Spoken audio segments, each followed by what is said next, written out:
Buenas noches. Les saluda Liliana Chávez Otero, integrante del equipo de trabajo del Museo de Arqueología, Antropología e Historia de la Universidad Nacional de Trujillo. Les doy la bienvenida a todas las personas que se encuentran conectadas a esta transmisión.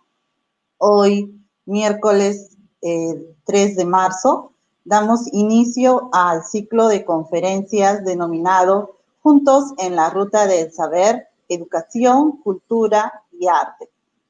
En esta oportunidad, la primera conferencia va a estar a cargo del arqueólogo Jorge Gamboa Velázquez con la conferencia La iconografía del Caína Moshata, representaciones visuales y simbolismo de los ánades domésticos y silvestres entre los moches. Antes de dar inicio a la conferencia, voy a dar paso al doctor Ricardo Morales Gamarra, director académico del Museo de Arqueología, para nos dé unas palabras como apertura de este ciclo de conferencia 2021. Gracias. Gracias, Lili. Muy buenas noches a todos los amigos que nos acompañan. Un saludo muy especial, muy fraterno para Jorge Gamboa por acompañarnos en esta oportunidad. Y decirles que el Museo de Arqueología, Antropología e Historia de la Universidad Nacional de Trujillo tiene una línea de proyección social, de responsabilidad social universitaria, en este concepto ya norma para todas las universidades del Perú, y que significa una vez más el espíritu que tiene el personal en la organización de este tipo de reuniones. El año pasado desarrollaron 17 conferencias con profesionales de un nivel realmente alto, como por ejemplo esta conferencia que se inició el 22 de agosto del 2020, que se llamó El sentido de la Huaca, aportes empíricos y teóricos, que nos ofreció Denis Vargas. Y luego una segunda conferencia que estuvo a cargo de Segundo Quirino Olivera, que es el director del proyecto Huaca Tamborando de Jaén, con un tema que es ya una novedad: la Amazonía, cuna de civilización, confirmando la hipótesis de Julio Cepello. Han desfilado por estas cámaras arqueólogos connotados, como pueden ver, antropólogos, historiadores, y una conferencia que creo que hay que darle un espacio muy singular, y que estuvo a cargo de Sonia Rodríguez Luján. Ella es artista de teatro y nos presentó algo que le apasiona a ella y que nosotros siempre estamos atentos a cualquier pregunta o cualquier orientación que requiera. Una conferencia interesantísima que llamó Proceso de creación de la puesta escénica de la cultura moche. Creo que con esto se grafica más o menos la versatilidad que tienen todos estos temas, que no solo es exclusividad de arqueólogos, historiadores, antropólogos, sino que verán de muchos otros especialistas, dependiendo mucho del enfoque que ellos le puedan dar. Ahora, hoy día iniciamos este segundo ciclo de conferencias Juntos en la Ruta del Saber, Educación, Cultura y Arte, y se va a llevar a cabo todos los miércoles a esta hora, en una hora puntual, a las 7 de la noche. Vamos a tener conferencias como la que nos ofrece hoy día y ya fue anunciado por Lili, en cargo del magíster Jorge Gamboa Velázquez. Posteriormente vendrá Silvia López Arangurí, que es otra arqueóloga muy pegada a la gestión del patrimonio cultural y en especial a la conservación de los textiles.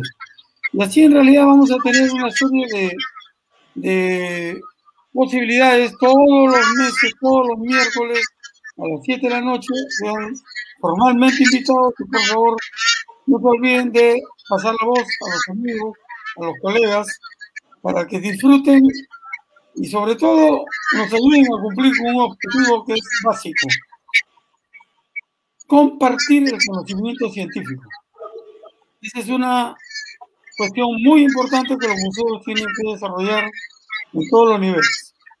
Agradezco vuestra participación y sobre todo un agradecimiento especial a Jorge, porque él siempre participa y está atento a nuestros requerimientos. Gracias, Jorge. Ahí dejo a Lili para que te haga la presentación formal, pero yo no quería perderme la oportunidad de al menos saludarte por este medio. Un abrazo y hasta pronto. Lili, adelante. Muchas gracias, doctor Ricardo. Continuando con la presentación de la primera conferencia, voy a dar lectura a un resumen de la hoja de vida de nuestro expositor, Jorge Gamboa. Jorge Gamboa es profesor en la Escuela de Arqueología de la Universidad Nacional Santiago Antúnez de Mayolo de la ciudad de Huaraz. Sus estudios incluyen los orígenes y evolución de las organizaciones sociopolíticas prehispánicas andinas, los estilos y tecnologías de producción cerámicos del norte de Perú y la relación entre crecimiento urbano y preservación del patrimonio arqueológico. Ha desarrollado investigaciones en Ancash desde el año 2000. Sus artículos han sido publicados en Alemania, Argentina, Chile, Estados Unidos y Perú. Es autor del libro Patrimonio arqueológico en un paisaje urbano moderno, Los antiguos moches en Trujillo, Perú, y coautor junto a Lisa Trever, Ricardo Toribio y Ricardo Morales del volumen La arqueología de la pintura mural en Pañamarca. Bueno, sin más que agregar, dejo en uso de la palabra a nuestro expositor. Muchas gracias, Lili. ¿Me confirmas si se escucha bien, Lili? Sí, se escucha bien. Gracias. Quisiera empezar saludando a todos los colegas y a los amigos que están conectados a través del Internet. Y sin más, vamos a empezar esta charla que está dedicada a un tema un poquito transversal, porque abarca algunos aspectos de la arqueología, pero también de la arqueozoología y de la iconografía. En realidad, el argumento parte de la identificación por muchos autores de diversas aves en la iconografía de la cultura moche. Como un preámbulo muy breve, los moches se desarrollaron en la costa norte de Perú, aunque penetraron un poquito también en las faldas de la sierra, entre los siglos I a VIII después de Cristo. Esa es la cronología que todos los autores aceptan. Claro que hay diferencias en cuanto al inicio, en cuanto al final de esta manifestación cultural de la historia prehispánica del norte de Perú. Los moche también van a ser encontrados desde el Alto Piura hasta al menos la zona de Guarmey y culebras en la costa de Ancash. Ahora, los límites geográficos de la cultura moche también podrían ser replanteados, ¿no? De acuerdo a los avances arqueológicos, porque posiblemente puedan extenderse o reducirse algunas áreas conforme la investigación así lo vaya demostrando. Voy a pasar ahora una diapositiva adelante.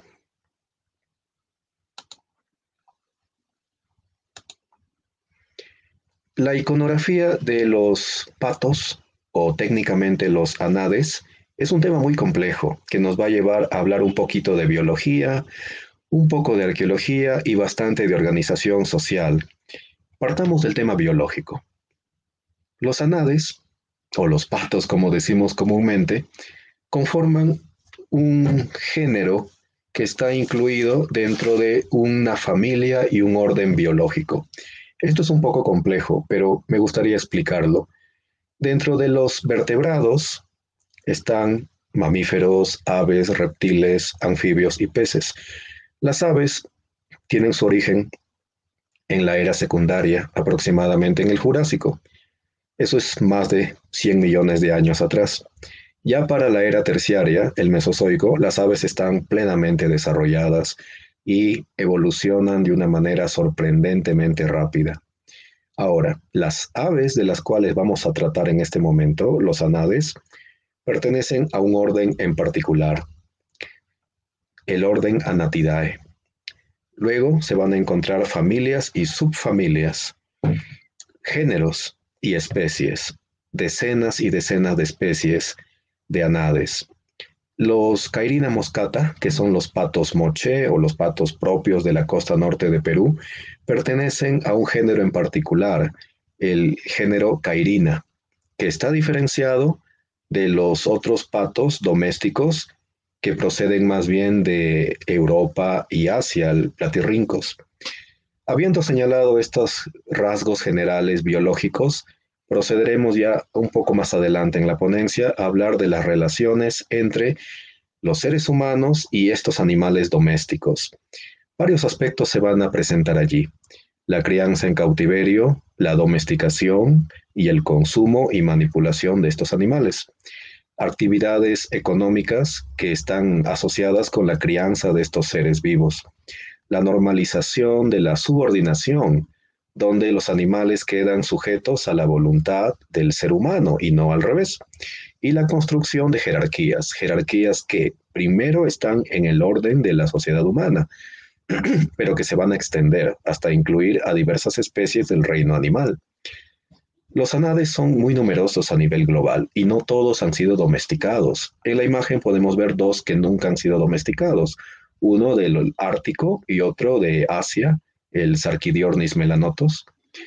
El ser humano, por supuesto, coexiste con ellos. Ocasionalmente los caza, los cría en cautiverio, pero no los ha domesticado. En cambio, de los Cairina moscata que vamos a hablar a continuación, se puede decir ha ocurrido un proceso de domesticación que es propio del continente americano y de épocas prehispánicas. Pero nada de eso puede ser comprendido si es que no mencionamos que existe un fuerte interés en las ciencias sociales latinoamericanas y globales en la relación entre humanidad y naturaleza, y particularmente entre seres humanos y animales.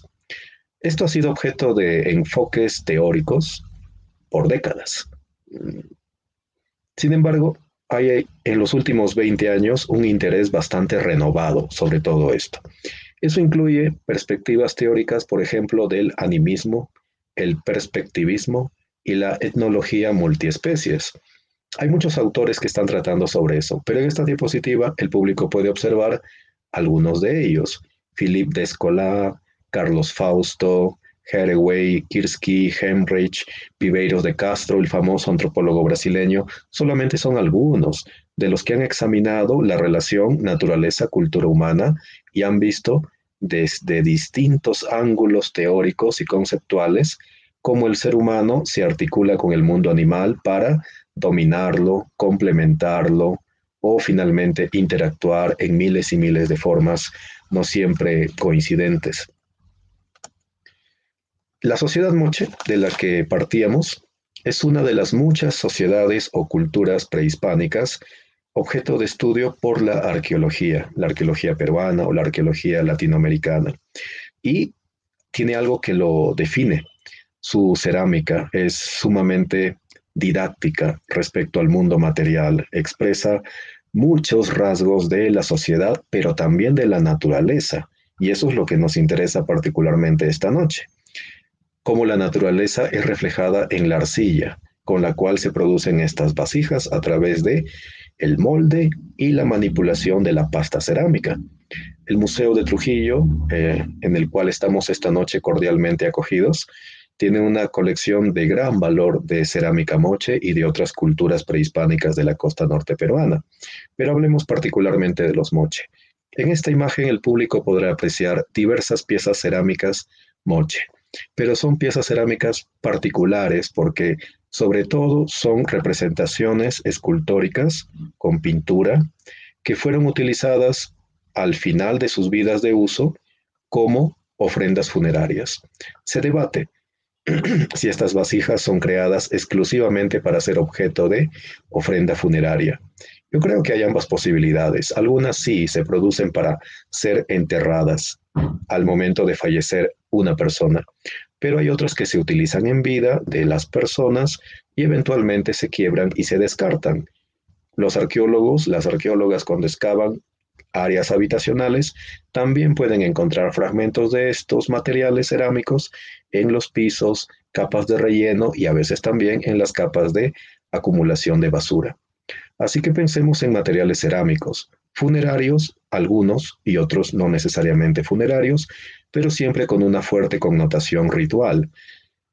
Dentro de los muchos materiales cerámicos destacan aquellos que tienen representaciones de animales, ya sean camélidos domésticos, animales de la Amazonía como los tucanes, loros, monos, tigrillos, animales de la costa y de la sierra. El mundo de los seres silvestres en la iconografía moche es muy amplio y vamos a mencionar luego algunos autores que ya han tratado de esto por décadas. Pero por un momento concentrémonos en los orígenes y la distribución de esta especie tan popular del pato moche, el Cairina moscata.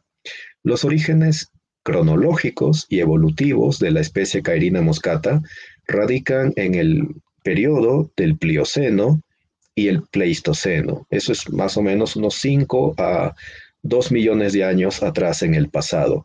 Allí se define esta especie, se diferencia de ancestros, de anades ancestrales, y se evoluciona en el continente americano. Eso lo hace muy particular.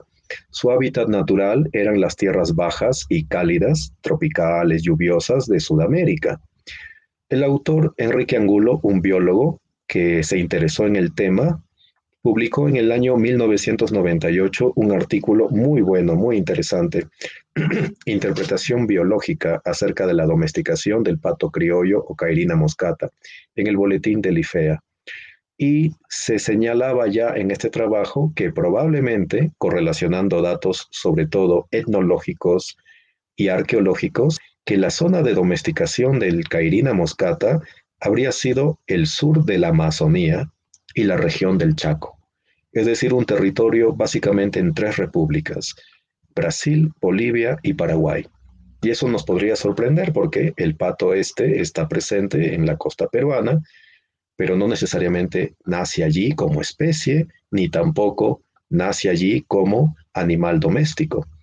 Los datos que recopiló Angulo así lo indicaban. Más probable era que las primeras generaciones de estos animalitos domésticos hayan sido sometidos a cautiverio en la región del Gran Chaco, que es un universo de áreas tropicales en la zona de la frontera boliviana-paraguaya. Y la otra posibilidad es que haya sido en la parte sur de la Amazonía, que viene a ser una continuidad de ambientes tropicales con el Chaco. El rango natural de dispersión es mucho más amplio que la zona de domesticación, porque el Cairina moscata, si bien es un animal doméstico, muchas veces regresa a estado silvestre y hay algunas poblaciones que al parecer jamás fueron domesticadas desde sus orígenes en el Plioceno-Pleistoceno, algunas poblaciones. Así que a lo largo de los siglos, el Cairina moscata silvestre, no el doméstico, el silvestre, se extendió más allá de las tierras sudamericanas. Y para el siglo XVI y para el presente, los Cairina moscata llegaron hasta Centroamérica, México y, es muy curioso, vamos a hablar de ello después, los Cairina moscata silvestre en el siglo XX penetraron en zonas como Miami, Los Ángeles, Texas. Ahora los Cairina moscata silvestres siguen migrando, lo hacen lentamente, mucho más lentamente que otros patos, pero siguen migrando en estado silvestre, ahora ya están un poco más al norte de Norteamérica. Pero sus hermanos, los Cairina moscata domésticos, también tienen un rango de dispersión muy grande, del cual vamos a mencionar un poco más adelante. Aunque las primeras evidencias para Sudamérica del consumo de Cairina moscata, el pato joque, datan del Pleistoceno final, más o menos la época del Paijanense, los inicios de la crianza en cautiverio de esta especie en diversas partes de la región sudamericana retroceden solamente a 4000 antes del presente, máximo 2000 antes de Cristo. Y eso aparece señalado por diversos autores como el propio Angulo, Larson, Stoll y otros más. De todas las aves domésticas de origen americano, el Cairina moscata es la única especie doméstica, plenamente doméstica sudamericana, porque el pavo, el guajolote, no se domesticó aquí, sino en Mesoamérica.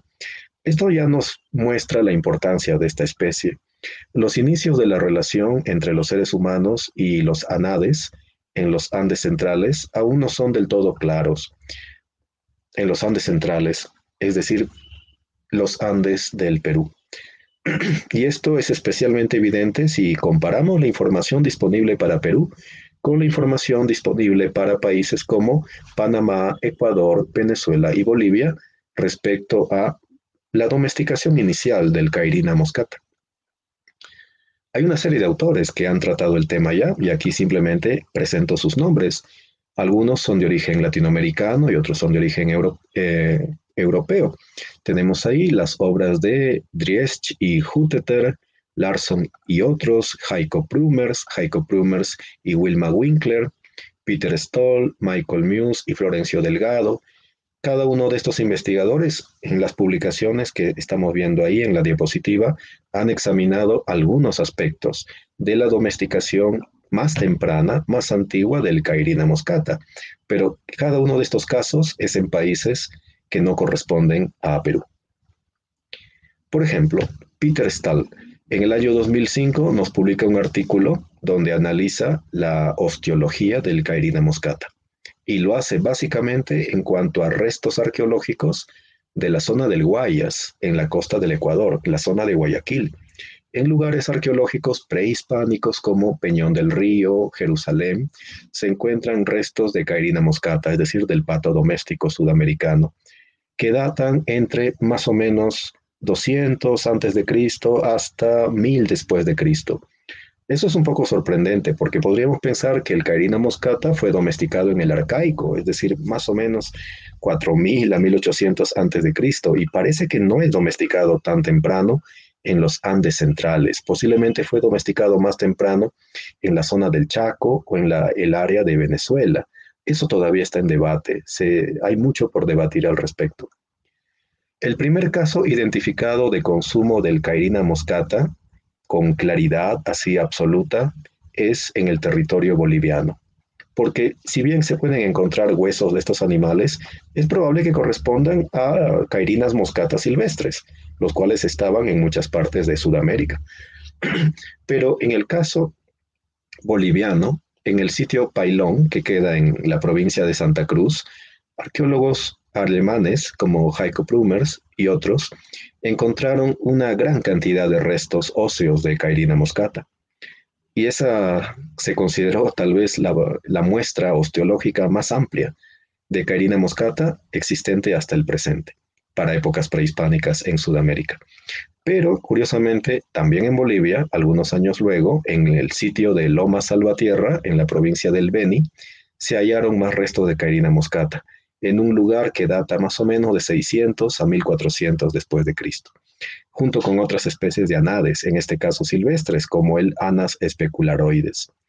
Ahora, los análisis osteológicos de los restos de los huesos de Cairina moscata de Loma Salvatierra indicaron algo bien interesante. Se les estaba consumiendo, sus huesos se estaban procesando para crear algunos artefactos, pero además se pudo observar extracción de plumas en las alas. Están arrancando las plumas de estas aves para que no vuelen, como se hace actualmente. Eso provoca unas lesiones en los huesos de las alas, lesiones que se pueden observar en el análisis osteológico. Pero además del arranque de las plumas de las alas, también se observó que las propias patas presentaban algunas deformaciones y se señaló como una hipótesis que esas lesiones se debían a que estaban amarrándolos por tiempo prolongado. El arranque de las plumas de las alas y el amarre de las patas podría significar que allí se está ya produciendo una domesticación, o bien temprana o una domesticación inicial que se repite en varias regiones de Sudamérica.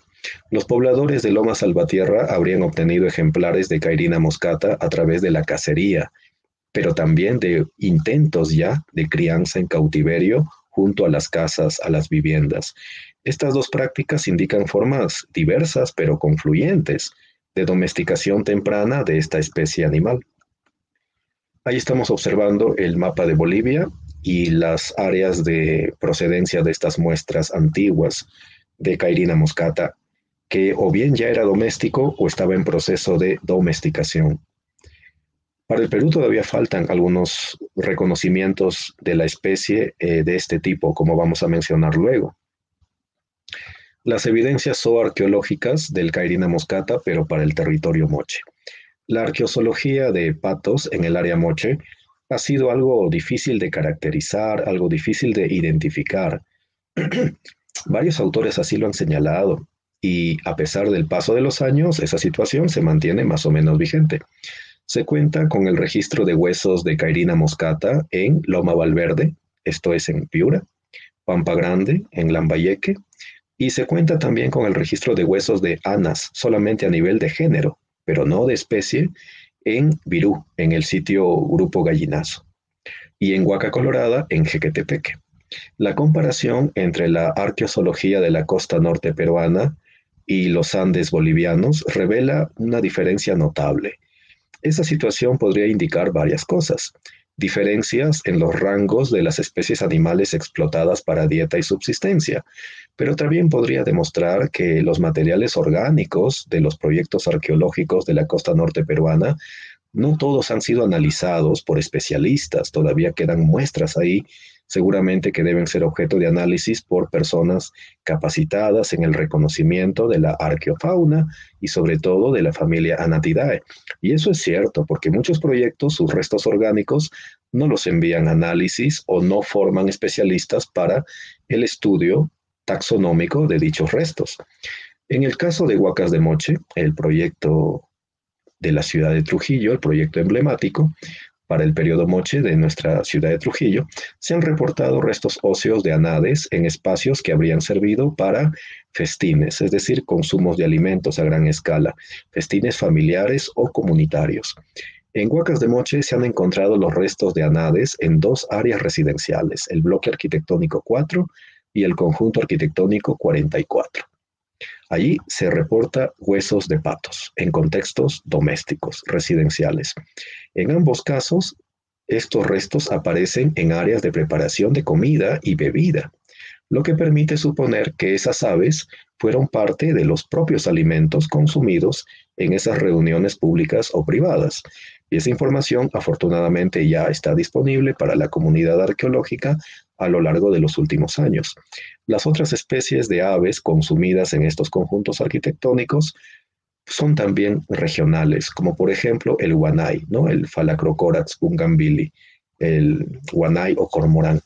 La información disponible, sin embargo, presenta dos limitaciones. Por un lado, los reportes no especifican qué especie particular de anas es. Nos quedamos con la identificación a nivel de género, el género anas, pero no sabemos qué especie es en particular, y el género tiene una gran cantidad de especies incluidas dentro, lo que muestra que faltan especificaciones.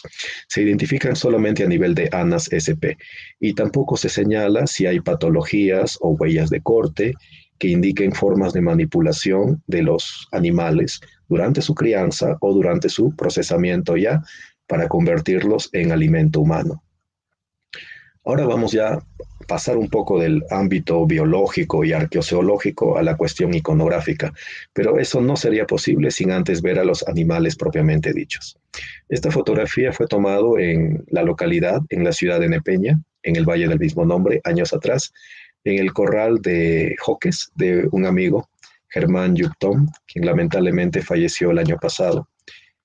Y él permitió que fotografiáramos su camada de patos Cairina moscata que estaba criando en el domicilio. Son animales, por supuesto, muy asociados a la cultura popular de la costa norte peruana, pero también se crían en la sierra, por si acaso, y en la selva.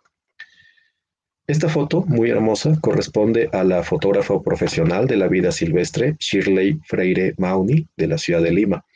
Ella fotografió este espécimen de Cairina moscata, un pato joque todavía algo joven, en la ciudad de Moyobamba, en la selva norte del Perú. Ahora, así como el trabajo de Angulo es de mucha importancia para esto, también debemos mencionar un trabajo antiguo y pionero del investigador peruano Javier Ortiz de la Puente de 1952. Trabajo que ojalá pudiéramos contar con una copia virtual, pero hasta ahora no existe. Pero ya tendríamos nosotros que buscar cuando pase esta temporada difícil en las bibliotecas de las facultades de biología, por ejemplo, de la UNET, para saber si cuentan con una copia y proceder a escanearlo para que todos podamos volver a utilizarlo. Ortiz de la Puente fue un biólogo notable, especialista en aves del Perú. Lamentablemente falleció a edad muy temprana, pero dejó esta obra muy, muy notable, muy importante. La crianza del pato doméstico Cairina moscata es una de las actividades de origen prehispánico que persisten en el norte de Perú, por lo menos casi 2000 a 3000 años, como decíamos, con las fechas hay todavía debate. En esta región, los ejemplares adultos de la especie, los machos adultos, son comúnmente llamados joques, pero ocasionalmente la palabra joque se aplica a toda la especie, sin importar su edad o el sexo del animal. Los machos presentan una notoria carúncula que recibe varios nombres populares, verrugas, arrugas, oyucos incluso le llaman, que están colocados encima de la base del pico.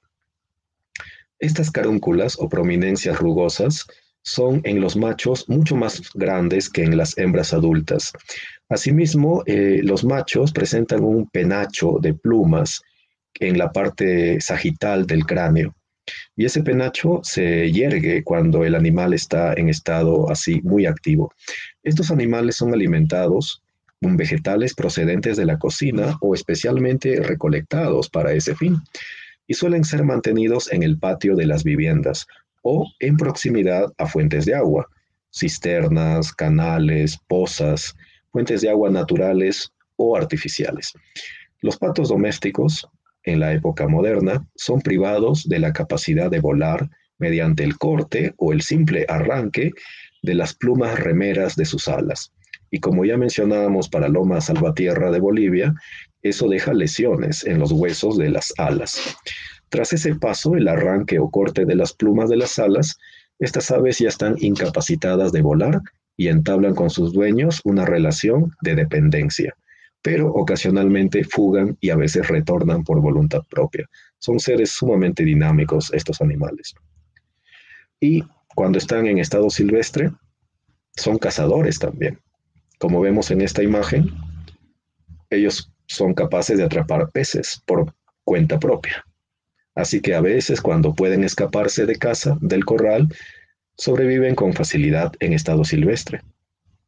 Cuando regresan al estado silvestre, después de haber sido domésticos, se les denomina animales feraces, para diferenciarlos de los animales silvestres, que son aquellos Cairina moscata que nunca fueron domesticados.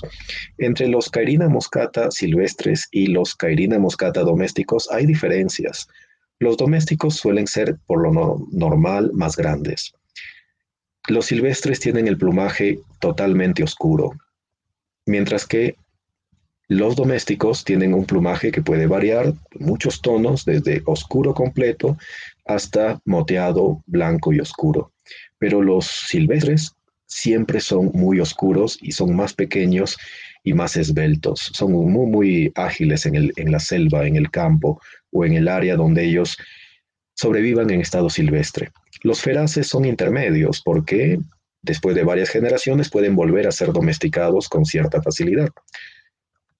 Ahora, la cópula es una de las actividades más llamativas de estos animales. No solamente en la especie Cairina moscata, sino en todos los anades, el macho es muy agresivo durante la cópula. Eso, por supuesto, es observado por el ser humano y da origen a una gran cantidad de historias populares entre los criadores del campo y de la ciudad de los Cairina moscata, ¿no? Es una especie de fuente constante de historias y metáforas en la cultura popular.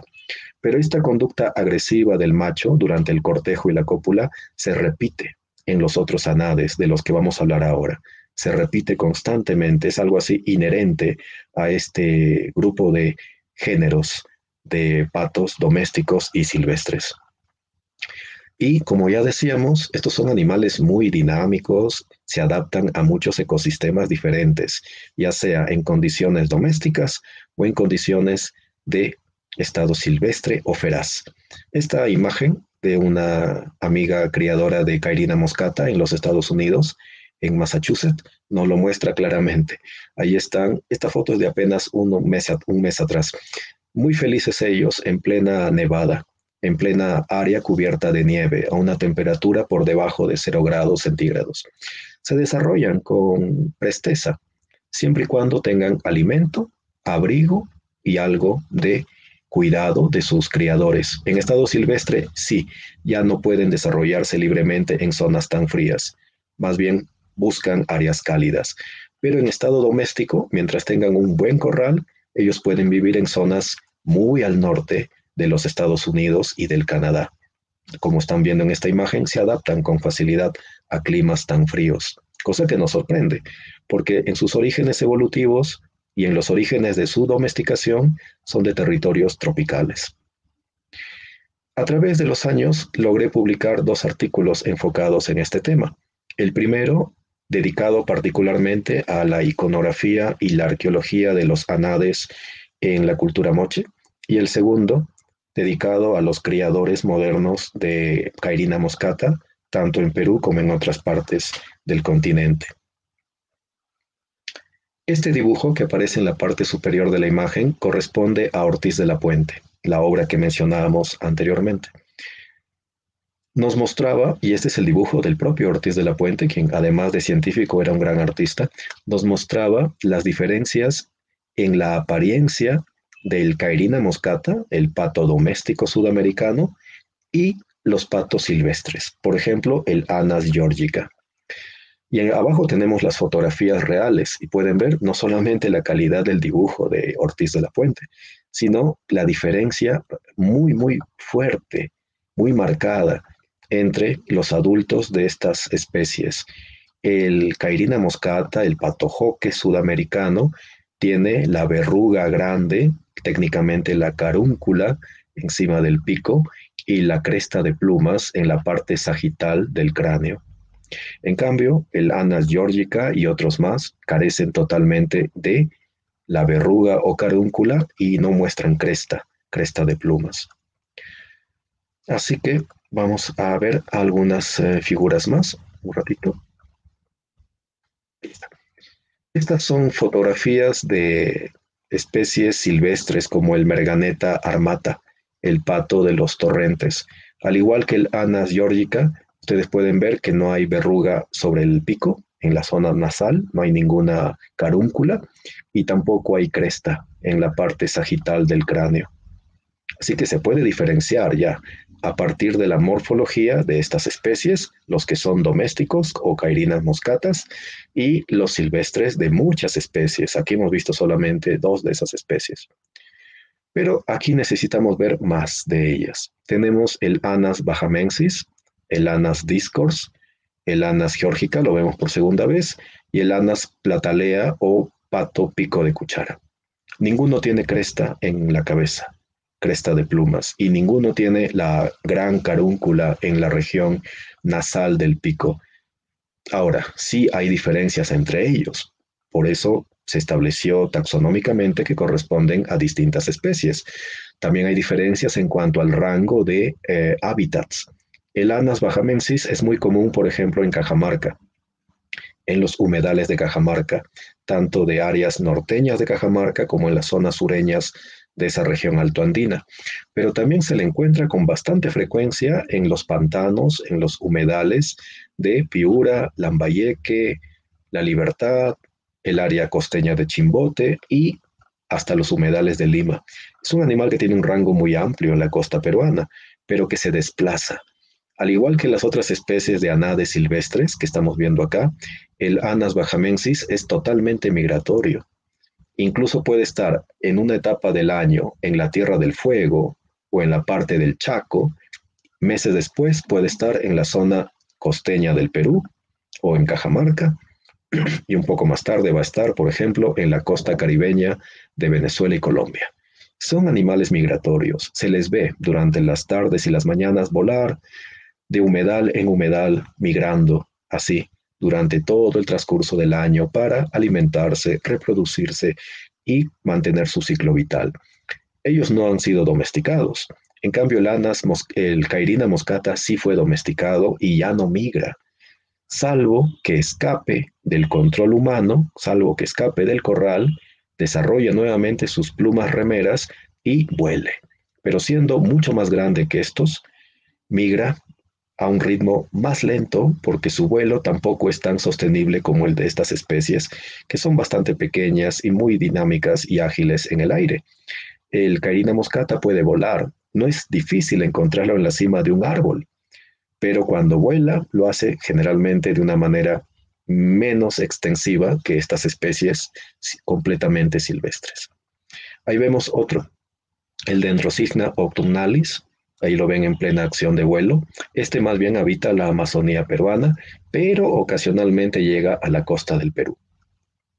Y el Sarquidiornis melanotos, que como ustedes ven en la fotografía, posee una gran carúncula, pero no tiene la cresta en la parte del cráneo. Y la carúncula del Sarquidiornis melanotos o del Sarquidiornis silvícola es muy distinta a la carúncula o verruga del Cairina moscata. Es que son de familias diferentes de anades. La carúncula del Sarquidiornis melanotos más bien tiene la forma de una especie de lámina vertical que en los machos adultos se hace muy prominente. ¿Dónde aparecen los Sarquidiornis melanotos? Aparecen, por ejemplo, en el área de Bagua, en la selva peruana. Se les ve también ocasionalmente en Tumbes, Piura y Lambayeque. No hay todavía reportes muy claros de su presencia en Trujillo y Chimbote, pero no es imposible. Hay que estar muy atentos cuando uno está, por ejemplo, cerca a pantanos para observar estos animales. Ya se les ha visto también, posiblemente por causa del cambio climático, en humedales de Ayacucho y de Arequipa. Así que todo esto está para ellos siendo un periodo de cambio provocado por el fenómeno del calentamiento de la temperatura terrestre. Están alterando sus ecosistemas. Ahí lo vemos otra vez al Sarquidiornis melanotos o Sarquidiornis silvícola, aparece con ambos nombres en la bibliografía. Y para acabar este recuento, el Oxiura jamaicensis y nuevamente ahí tenemos el Merganetta armata. Son pequeños en realidad, su peso nunca pasa de 2 kilos, cosa que les facilita el vuelo a larga distancia. En cambio, el Cairina moscata o joque, el macho adulto puede llegar a pesar fácilmente de 5 a 6 kilos y las hembras tienen un poco menos de volumen y peso. Ahora sí, la cuestión de las representaciones en la cerámica de la cultura moche. Estas dos piezas pertenecen a un museo de Alemania, el Museo Etnológico de Berlín, y son obviamente de la cultura moche o mochica. La figura de la izquierda, a pesar de que le falta el as estribo, nos permite reconocer a un Cairina moscata macho adulto. Se puede ver la cresta de plumas en el cráneo y la carúncula. También se puede ver que el plumaje tiene diferenciación de color, es decir, correspondería ya a un Cairina moscata doméstico. En la figura de la derecha se ve a un pato que tiene un plumaje más bien moteado y que no tiene ni cresta ni carúncula. Sería un animal silvestre, de alguna de las especies silvestres que hemos presentado. En la cerámica moche hay rasgos que permiten identificar claramente a los anades. Estos rasgos incluyen los picos ensanchados, los cuerpos compactos, las patas relativamente cortas, que ocasionalmente muestran la membrana palmípeda que está entre los dedos de la pata. Y para el caso de los Cairina moscata, la cresta, una cresta que está formada por la unión de la carúncula, la verruga grande sobre el pico y el penacho de plumas en la cabeza. En cambio, la representación de las alas fue más bien genérica. No prestaron tanto detalle a la forma de las plumas de las alas, salvo que hay diferencias entre las plumas remeras, que son mucho más largas, y el resto de plumas de las alas.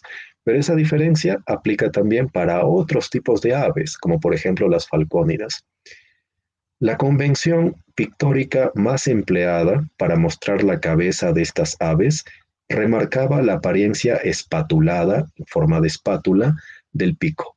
A veces también aparece como si fuera un cuchillo tumi. Este pico en ocasiones adopta el aspecto de un cuchillo con borde cortante a manera de media luna o creciente. Podría ser que la gente vio una similitud entre el pico de los anades y los cuchillos que colgaban del cinturón de los grandes gobernantes moche, pero esa es una hipótesis. Este modelo de representación en cerámica pintada no se mantuvo estático, por el contrario, muestra que hubo experimentación e innovaciones. Para las épocas de los estilos Moche 4 y 5, más o menos entre 550 y 800 después de Cristo, algunos pintores de cerámica Moche comenzaron a experimentar con formas más naturalistas de mostrar a estos animales, sobre todo de mostrar la cabeza con el pico ya de perfil y no en vista superior. Esto, por suerte, puede ser comprobado por cada uno de ustedes haciendo uso de la bibliografía que incluimos en estas diapositivas. En la parte inferior nos presentamos dos figuras para ver este tema de cómo va cambiando la representación moche de los patos en la cerámica pintada. En la mano derecha, un pato que fue incluido en la obra de Rafael Larco. Se puede ver claramente el pico en forma de cuchillo tumi o espátula. En cambio, en la figura de la izquierda, en uno de los dibujos de Kutscher, se puede ver el pico de perfil. Es decir, ahí hay un gran cambio en la manera de representar a estos animales.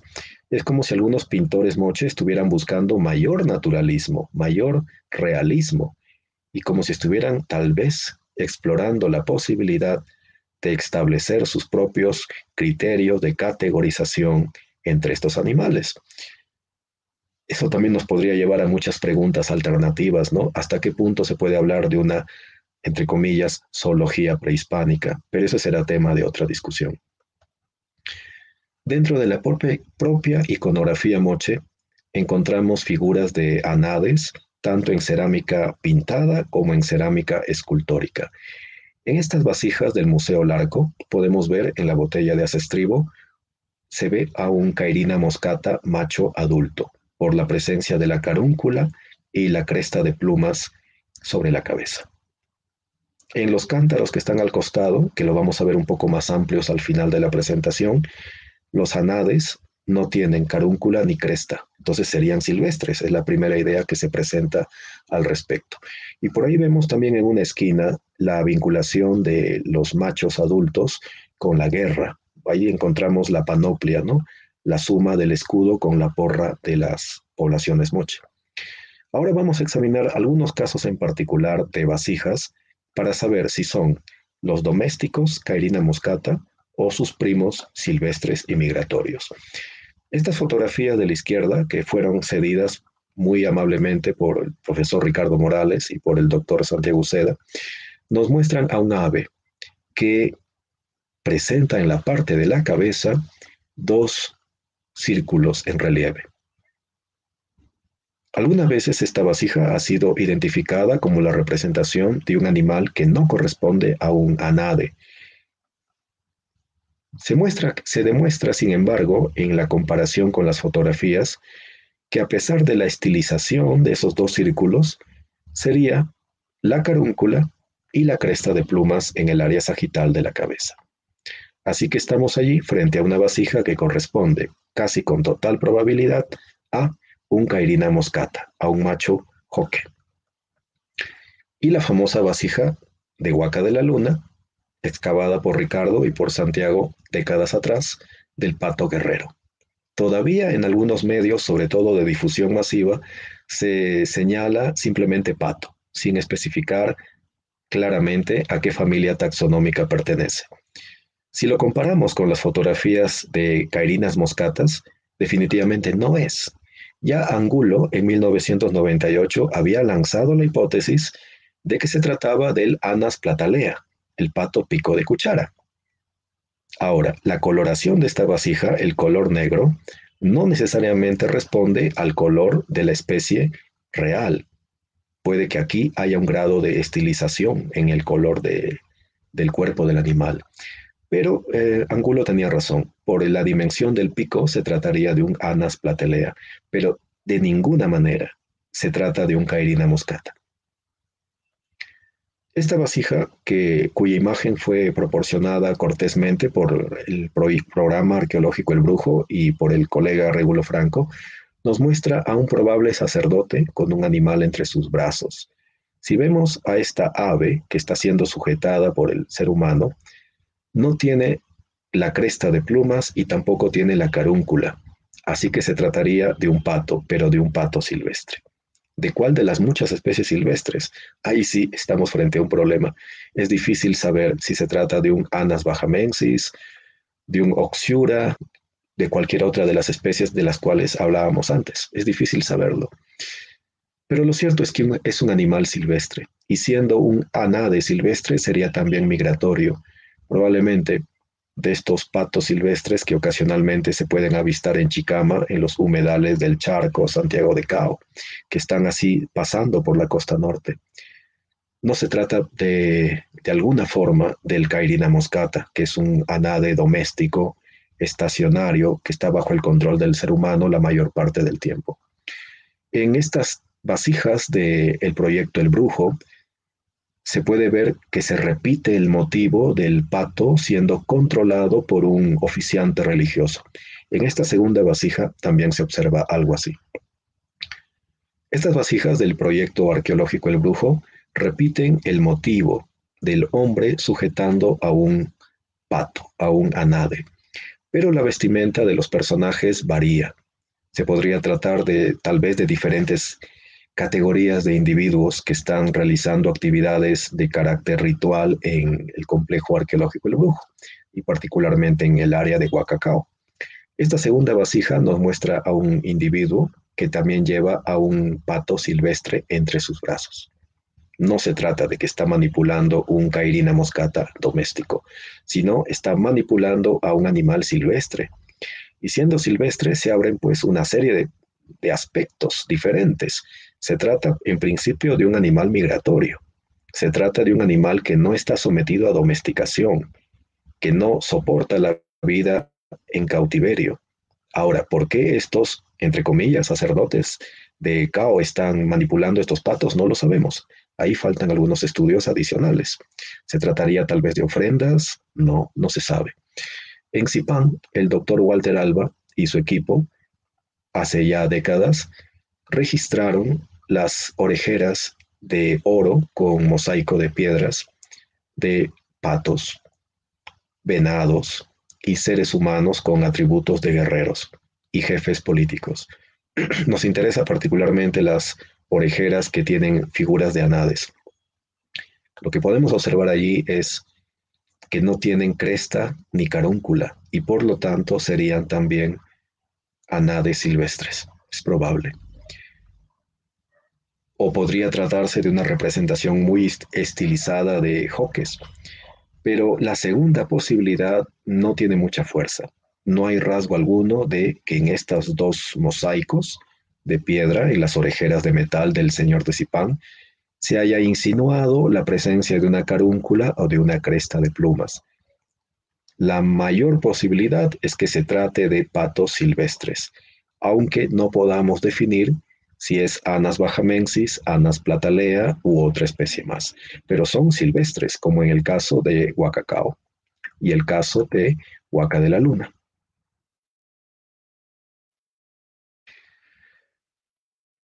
El interés de los moche por los anades fue detectado décadas atrás ya por varios investigadores, por ejemplo, Elizabeth Benson, luego los estudios de Steve Burgett, Daniel Lavallée, y ya en años un poco más recientes, Christopher Donnan, Donna McClellan, Alfredo Narváez y el profesor Enrique Vergara en su libro Mitografía Moche también incluyó varias de estas imágenes de las cuales hablamos esta noche. Estos autores siempre remarcaron algunos aspectos de la simbología de los patos para los moche. Vamos a hablar de esos aspectos. Hablemos ya, estamos llegando a la parte final de la presentación, del simbolismo de los patitos para los mochicas o moches. El primer simbolismo, porque seguramente hay muchos, estaba vinculado con el agua y la humedad. En esta selección de imágenes podemos ver cómo alrededor de los anades aparecen plantas acuáticas y peces. A veces también aparecen crustáceos. Las figuras han sido tomadas de diversas fuentes, como el libro de Enrique Vergara, los libros de Donnan y McClellan, el libro de Gerard Kutscher y, para los que tienen interés en la historia, en la literatura oral lambayecana, en el libro de León Barandiarán sobre los relatos tradicionales de Lambayeque de principios del siglo XX. Allí aparece esa figura de un jauque de la cultura moche. Sería necesario preguntar mucho a los historiadores regionales que conocen la obra de León Barandiarán para identificar quién dibujó esa lámina que León Barandiarán incluyó en su libro, porque se trata de una de las mejores reproducciones modernas de una representación cerámica moche que muestra a un Cairina moscata adulto y macho. Un ratito.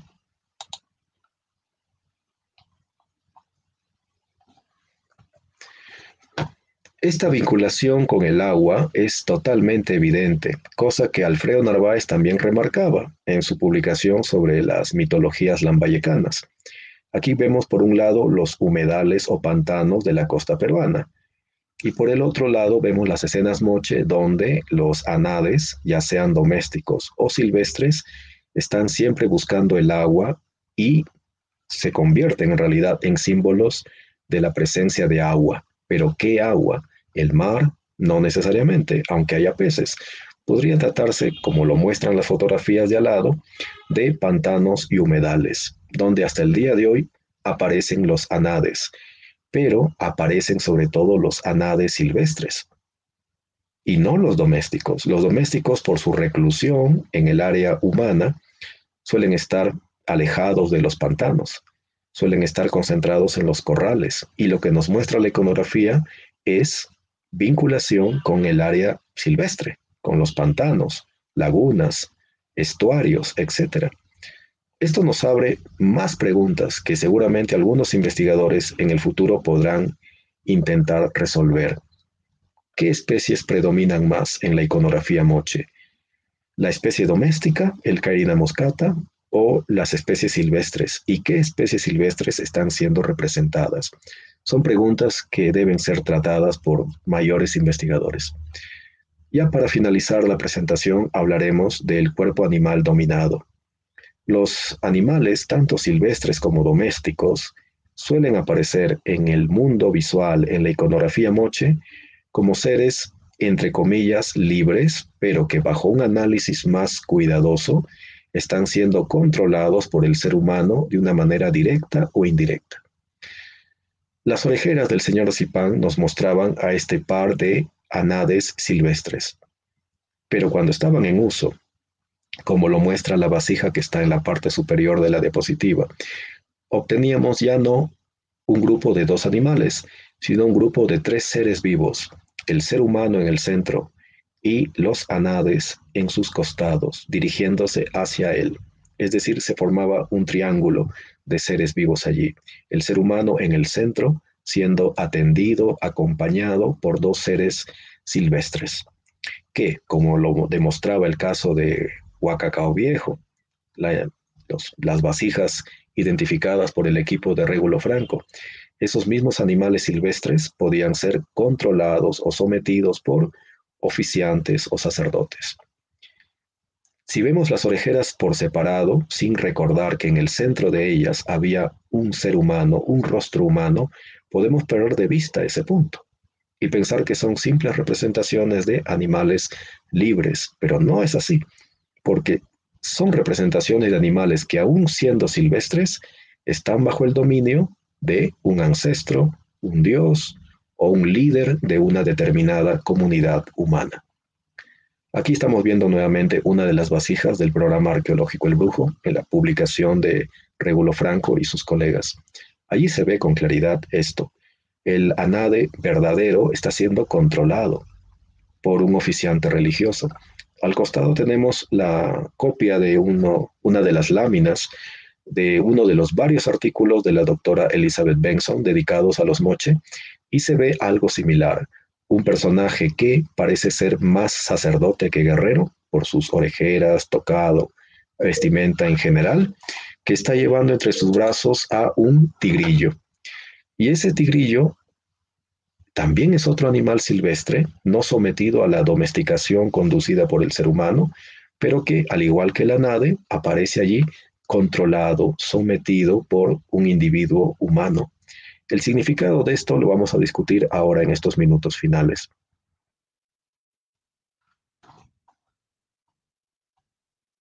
Para eso debemos hablar del segundo simbolismo, la relación que existe entre la agilidad, la violencia y el sacrificio. Muchas de las escenas pictóricas y también escultóricas, como el pato guerrero de Huaca de la Luna, nos muestran a estos anades en combate, en pelea con otros personajes o tal vez entre sí. La primera escena en la parte superior nos incluye a estas plataformas escalonadas donde aparece el dios del cinturón de serpientes, su acompañante, la divinidad con rasgos de iguana, y alrededor una serie de animales silvestres, pero en el centro los anades. Y no podemos decir Cairina moscata, solamente anades, porque por la presencia del tocado y la estilización de la figura, no podemos apreciar si hay carúncula y cresta encima de la cabeza. Al parecer no hay carúncula, y eso podría hacernos pensar de que son una vez más anades silvestres, pero antropomorfizados y armados con lanzadardos. Siempre va a haber este aspecto, la vinculación entre los patos o anades y la guerra, así como hay vinculación con el agua. Tal vez la relación con la guerra, con la violencia, tenga que ver con el hecho de que los machos adultos son muy belicosos. Como lo muestra la captura de pantalla que está incluida ahí en la diapositiva, pelean con frecuencia y no es difícil encontrar en YouTube videos que nos muestran el combate real entre los machos adultos de esta especie Cairina moscata. Ahora, ¿qué pasa con los machos adultos de las especies silvestres? Los reportes biológicos indican que también son peleadores, pero no tanto como los Cairina moscata, los cuales tal vez por el hecho de vivir encerrados en los corrales humanos, se convierten en más dominantes y belicosos dentro del grupo que ahí está atrapado en el corral. Es como si hubiera una presión, ¿no? Y compiten mucho por el dominio de la camada. Si fuera así, estaremos pensando en que la conducta de los Cairina moscata domésticos, de cierta manera, es aplicada a la conducta de los patos silvestres y migratorios que están siendo representados con frecuencia en la cerámica moche. Ahora, el hecho de que reconozcamos que hay un vínculo entre los patos, ya sea domésticos y silvestres, y la guerra, no nos aclara mucho el panorama cuando recordamos que la guerra moche es un fenómeno social que no solamente debió incluir las batallas rituales, sino que también debió haberse manifestado en aspectos mucho más prácticos de ataque y defensa, que son mostrados cuando uno ve que algunos asentamientos, como por ejemplo Galindo o San Ildefonso, en el Valle de Jequetepeque, están siendo amurallados y están siendo aprovisionados de piedras para lanzar con honda. Cuando uno recuerda esos aspectos y los integra al panorama general de la guerra en el periodo moche, resalta a la vista de que los rasgos rituales del combate y la guerra moche no son todas las manifestaciones de ese proceso de ataque y defensa. Siempre pensamos en la guerra y la ritualidad, pero probablemente esa era solamente una parte de un conjunto mucho más amplio de expresiones vinculadas con la organización militar, la defensa mutua y el ataque a otras poblaciones que están apareciendo amuralladas. ¿Y cómo entonces se articula esta relación entre los anades y la guerra con el proceso de la violencia política moche, de la guerra moche? Eso es algo que no queda muy claro. Es decir, reconocemos que hay una vinculación entre anades y violencia o guerra, que posiblemente nace de la conducta del mismo animal, pero cómo esa vinculación se articula con la organización sociopolítica moche en sí, es algo que tampoco está resuelto. Y para ya terminar esto, el sacrificio. Los anades se convierten finalmente en seres que van a ser sacrificados de alguna manera. En la escena moche, esto corresponde al libro de Kuchel, se puede ver en la parte central de la figura el brindis ritual entre dos personajes, uno con rasgos de porra y el otro con rasgos de divinidad radiante. Ellos están siendo rodeados por un conjunto de personajes con rasgos humanos y animales. También vemos ahí a un prisionero humano que está siendo, al parecer, ya sacrificado. Y en una de las esquinas vemos a un hombre cuyo rostro tiene añadido el pico espatulado de un anade. No hay manera de saber si es uno doméstico o silvestre. Y este hombre pato está sosteniendo dos copas que seguramente va a utilizar para participar en alguna etapa de la ceremonia ritual de brindis que la escena en su totalidad pretende demostrar. Resumiendo, los anades domésticos como el Cairina moscata y silvestres habrían sido varias cosas para los moche. Por un lado, combatientes, seres vinculados al agua, pero también habrían sido cuerpos sometidos al dominio humano, símbolos de la jerarquía, donde algunos mandan y otros obedecen en el tiempo prehispánico. También cuerpos que van a ser sacrificados y que eventualmente van a ser objeto de alimento para el ser humano, se van a transformar en sustento para el hombre. Estos vínculos simbólicos son totalmente posibles, pero el hecho de que los reconozcamos simplemente nos hace hacer frente a otra pregunta. Nos falta entender más aspectos de la relación entre los anades y el ser humano de épocas prehispánicas, porque si establecemos un parangón entre lo que sabemos a partir de la arqueología y la iconografía y lo que sabemos a partir de la antropología sobre la compleja relación entre seres humanos y sus aves domésticas, es muy evidente de que estamos solamente frente a una parte de la totalidad de significados que se atribuyen a las especies examinadas. Y por otro lado, pues básicamente estamos prestando atención a la iconografía de élite y estamos prestando menos atención a los contextos. Esta penúltima imagen nos muestra los cántaros y la botella de asestribo del Museo Larco. En la botella de asestribo se ve claramente la relación entre Cairina moscata y guerra, pero en los cántaros no, se ve algo distinto. Se ve más bien la relación entre los anades silvestres, que no tienen los rasgos del Cairina moscata, y símbolos como las volutas u olas y el símbolo romboidal, que de alguna forma es una simplificación de los grandes rombos que rodean las cabezas de Huaca de la Luna y de Huaca Cao Viejo. No sabemos cuál es el significado de la asociación entre los rombos, las olas y los anades silvestres.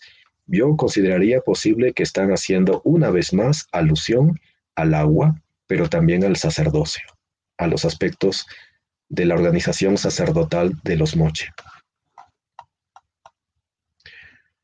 Después de esta larga discusión sobre los diversos aspectos de la arqueozoología y de los estudios iconográficos de los anades moche, solo queda resaltar que hay una serie de problemas que deben ser tratados por nuevos investigadores.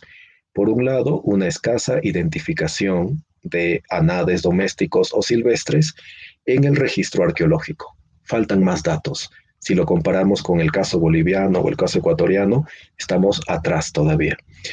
Hay, por otro lado, identificaciones inciertas o superponibles, producto a veces de malas identificaciones iconográficas o del hecho de que la iconografía sea pues demasiado estilizada. También hay una cuestión importante, hay una excesiva concentración de los investigadores en los aspectos ceremoniales, dejando a un lado la relación entre los anades y el ser humano en el contexto doméstico y en los espacios populares de las poblaciones moche. Falta determinar el grado de domesticación y consumo tanto de los Cairina moscata, que eran los domésticos, como de sus primos silvestres por las poblaciones moche y en general de la costa norte peruana. Para la época Chimú, siglos después, también aparecen representaciones de Cairina moscata, que han sido localizadas arqueológicamente en vasijas funerarias de Farfán y Tucumé, por el equipo de Alfredo Narváez y Bernarda Delgado en el caso de Tucumé. Esas vasijas de la época Chimú deberían ser un buen punto de partida para ampliar los estudios sobre esta ave en épocas prehispánicas tardías y para saber también cómo comparar ese conjunto de relaciones cultura-naturaleza en la época Chimú con las relaciones cultura-naturaleza en la época Moche, de la cual hemos tratado esta jornada. Entonces, Liliana, con esto yo concluyo mi presentación y nuevamente agradeciendo a todos los que han hecho posible esta charla. Quisiera señalar mi agradecimiento particular a el personal del Museo de Arqueología de la Universidad Nacional de Trujillo, a diversos colegas y amigos que han aportado información y a mi casa de estudios en la ciudad de Huaraz, en la UNASAM. Entonces, Lili, muchas gracias y listo para si hubiera alguna consulta del público. Muchas gracias, Jorge, por tu presentación. Excelente, la cual nos ha permitido ampliar nuestra comprensión del rol de las aves en la ideología andina prehispánica y contribuir al debate sobre la relación de los pueblos antiguos y modernos de América con el mundo animal. Bueno, hay algunas personas que han escrito para saludarte y felicitarte, como por ejemplo Elena Canales, Elizabeth Claris, Arístides Vargas, Elena Guicochea, Rubén